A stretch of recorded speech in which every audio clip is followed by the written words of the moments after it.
This park is so beautiful. Look at all these boulders. How did they get here? I didn't know we had stalactites in Taiwan. Are these things real? They're real, but they didn't form here. This is a joint project between the National Palace Museum and us.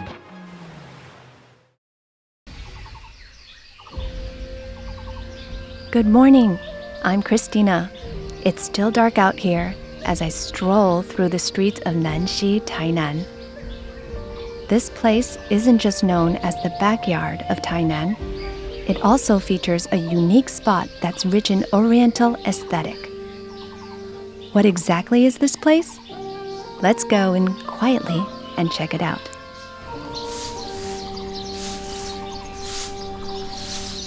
Hi, good morning. On my way here, I saw a lot of peacocks on the facade. And that arch is something else. It's so beautiful. As I walked by, I could hear bells and drums. We have bells and drums in the temple because in ancient times, there were no electronic devices. When monks had to get up, they relied on the sounds of bells and drums. Everyone would then wake up and prepare for the morning chanting. What happens during morning chanting? Our morning chanting is about Buddhist teachings and prayers for the world. Oh, can I go take a look? Sure, I'll take you to the main hall.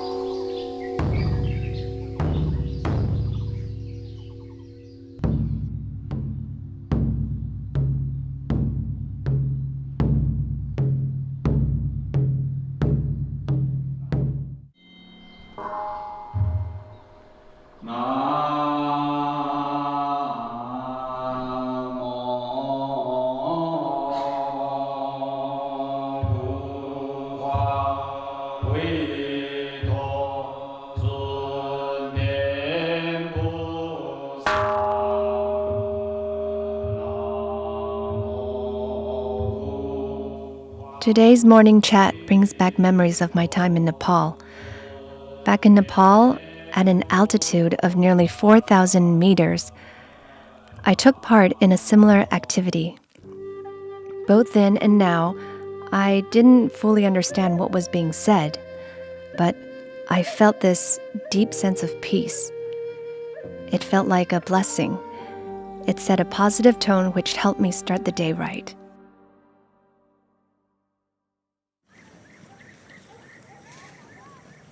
Hello, good morning.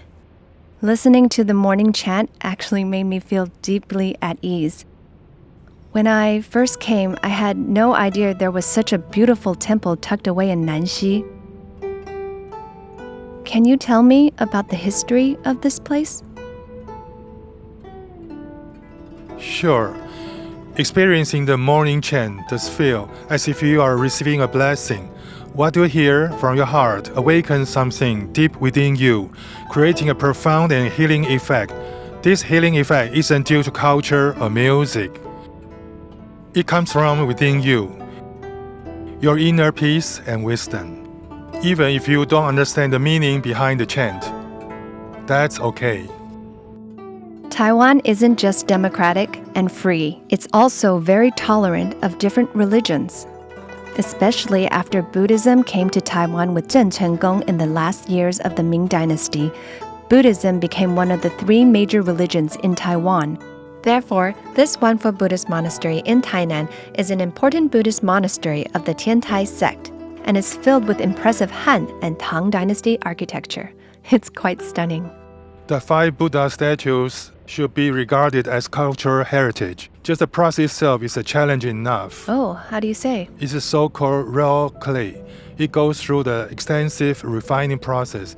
Raw clay needs to be refined and pounded. Oh. Then it can be shaped into the statues. Think about how humid it is in Taiwan. Yeah. The statues were made on site and crafted without using molds. Take a close look at the fine details in the eyes of these 3 statues. You will see the differences. Really? As for the size of each statue is individually handmade. If you hadn't mentioned it, I would have thought they're all factory made. In the end, the person who made this actually became a monk. Built in 1987, the Wanfo Buddhist Monastery, Tainan, was originally a Taoist monastery over 30 years ago. Yet after the abbot Master Fazang took over the monastery, it has gradually grown to its current scale. The architecture of the Wanfo Buddhist Monastery Tainan showcases a blend of both Buddhism and Taoism.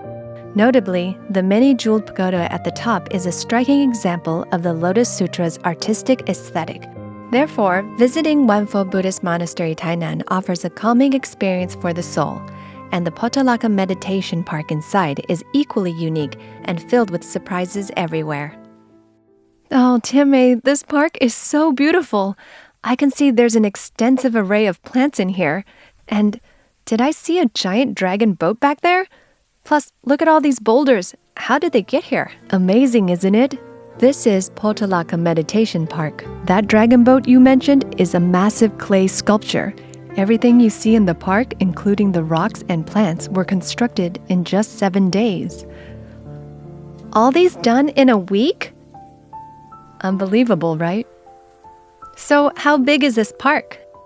This park is actually bigger than you think it is. It's massive. It takes about an hour and a half to walk from one end to the other.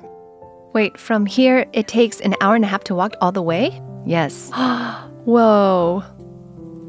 As you wander the winding and uneven trails, you'll encounter towering boulders and marvel at the exceptional craftsmanship. The most astonishing part is that much like many ancient mysteries, we still don't know who designed and built it. It remains a mystery no one can explain. So, are local visitors allowed in here? Yes, they are. They just need to book through our website, and once they have insurance, they'll be able to come in. What about international tourists? Given the park's winding paths and uneven terrain, it could be challenging and risky, so insurance is essential for tourists. Currently, international tourists may not have access to comprehensive insurance policies here, but in the future, we hope to offer tours to international tourists through travel agencies or group tours. Once they have secured insurance, they'll be able to make reservations to visit. Oh, yes. I noticed there are many Buddhist statues here. Yes. All the statues here are of Avalokiteshvara, which is why we call this the ancient city of Avalokiteshvara. You can see many Avalokiteshvaras. Whoa, and they're all identical. There are 108 Avalokiteshvara statues here. They were all constructed in 1987. In Buddhism, the number 108 signifies completeness and prosperity. The symbolic number and the rock formations scattered throughout make you feel like you've been transported to Angkor Wat. But the park's allure doesn't end here.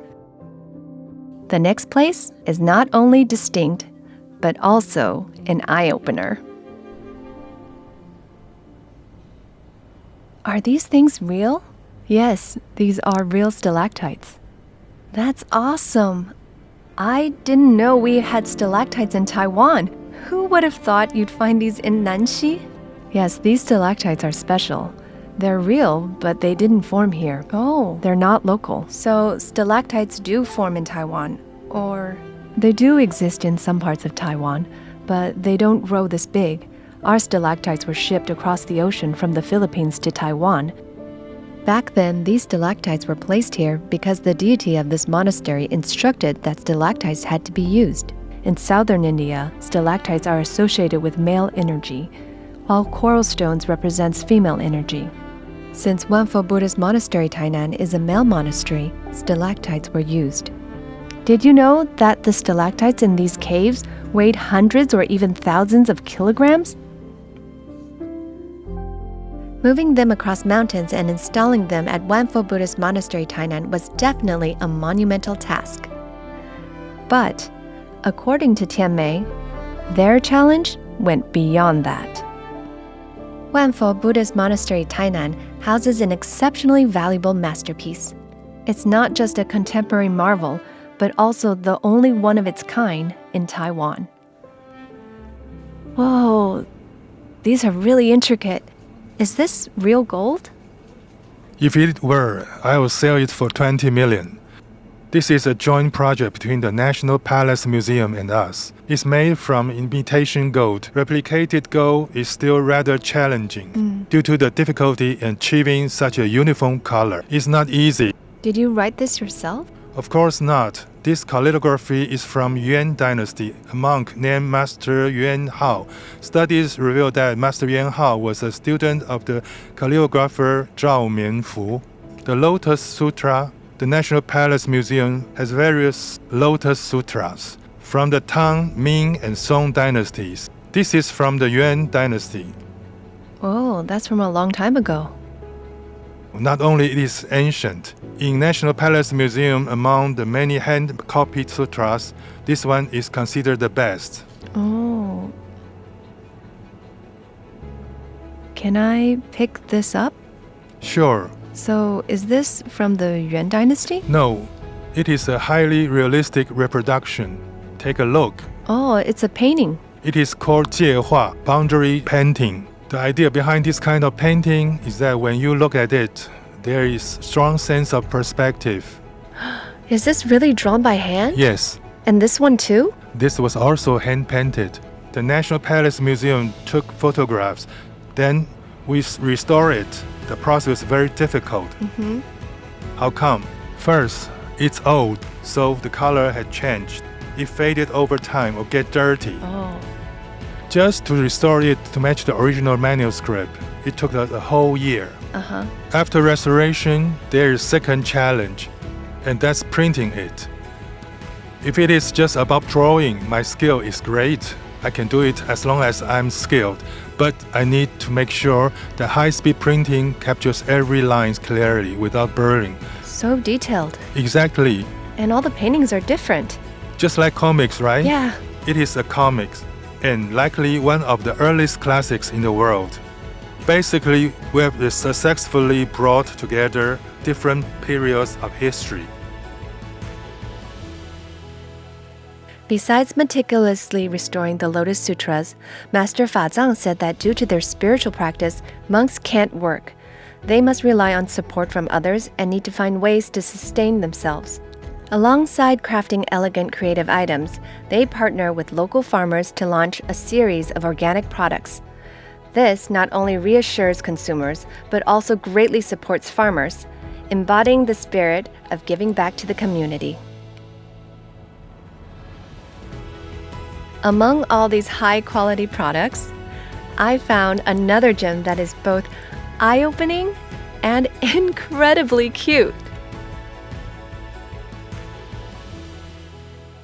The elephant is linked to the Tiantai sect. The sect's patron is Samantabhata Bodhisattva. Samantabhata Bodhisattva is renowned for his great practice and dedication, signifying immense practical application and powerful influence.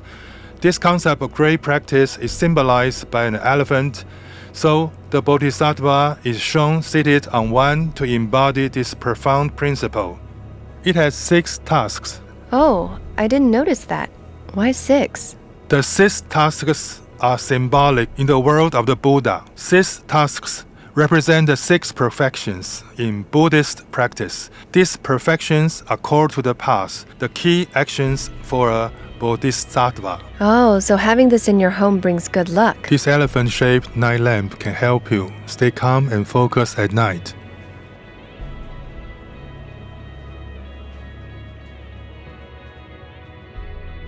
Be it the exquisite creations or the unusual rock formations in the park, for me, the entire experience is truly special. It not only brings Buddhism closer to us, but also offers a different perspective for us to understand Nanxi. Speaking of which, apart from the majestic Wanfo Buddhist Monastery, Tainan, Nanxi is situated near the Zhenwen Reservoir and close to Jiayi. Are there other places worth exploring?